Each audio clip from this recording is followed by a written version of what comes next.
La educación es una de las invariables que confluyeron en la conformación de la especie Homo y particularmente la nuestra, el Homo sapiens. Educar es la capacidad de transmitir un saber en forma más o menos intencional, con un gesto, con un señalamiento, con una demostración, con una práctica para ser imitada. Es producida por el enseñante, por el docente, por el educador, quien ocupa el lugar del saber, y es transmitida a los enseñados que ocupan un lugar de no saber.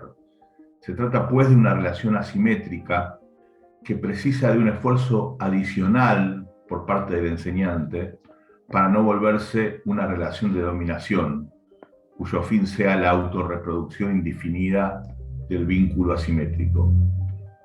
Es así que la educación se incrustó en la evolución sapiens, una evolución que sabemos no fue solo genética, sino también cultural, y la enseñanza fue el instrumento.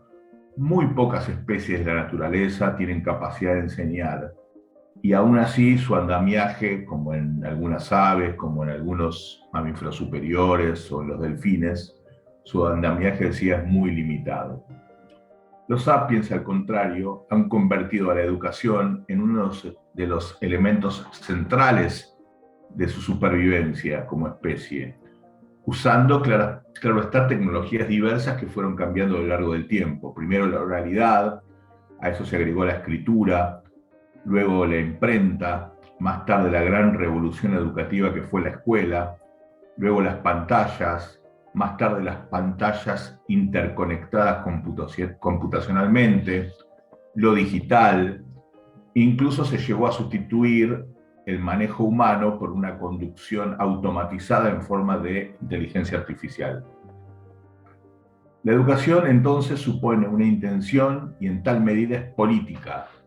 Es, en términos de Foucault, una relación de subpoder, retroalimentación negativa para que los otros sapiens no sigan sus instintos ni sus reacciones inmediatas, sino que la educación está para que las posterguen o que las excluyan, para seguir tradiciones, para seguir el conocimiento preexistente, puesto que ellos son más eficaces para el mantenimiento del orden social actual e incluso más eficaces, suponemos, para el futuro proyectado por la generación presente.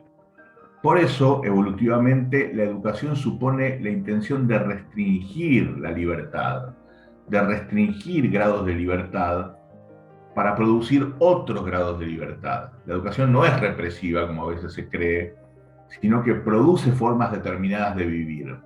En ese sentido, la educación solo puede educar para la libertad en la medida que esa libertad sea aceptable. Si me creo libre para algo que mis maestros consideran dañino, ilegal o perverso, ellos van a ver en mí, la sociedad va a ver en mí, no a un sujeto desbordado de su propia libertad, sino a un perverso, un enfermo, un delincuente, un error o un monstruo, según el caso. Entonces todo esto significa que no hay posibilidad de libertad, sino dentro de los límites de lo que nos educan.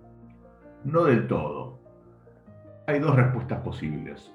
Por un lado, lo real, la realidad, va presentando nuevos desafíos que ponen en cuestión a las tradiciones y al consenso presente. En tiempos actuales, con cambios tan violentos y tan constantes, la única forma de responder eficazmente a ellos, a estos cambios, es paradojalmente rompiendo con la tradición, desobedeciendo a nuestros maestros y creando nuevas tradiciones. Eso es lo paradojal de nuestra época. Ser eficaz significa revisar las tradiciones. Seguir las tradiciones es correr el riesgo de la obsolescencia. Obviamente que esta situación ocurrió siempre, pero el ritmo actual de nuestro capitalismo es de una aceleración imparable, de ruptura de toda armadura tradicional.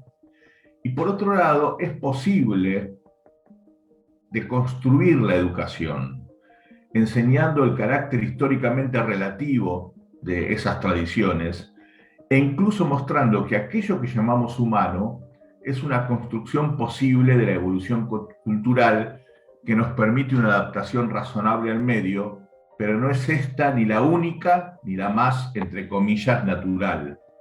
Es el maestro que está mostrando su endeblez histórica de su propio concepto de libertad y de esa manera muestra el carácter asimétrico del vínculo con sus alumnos, con consecuencias que no siempre son agradables al paladar crítico.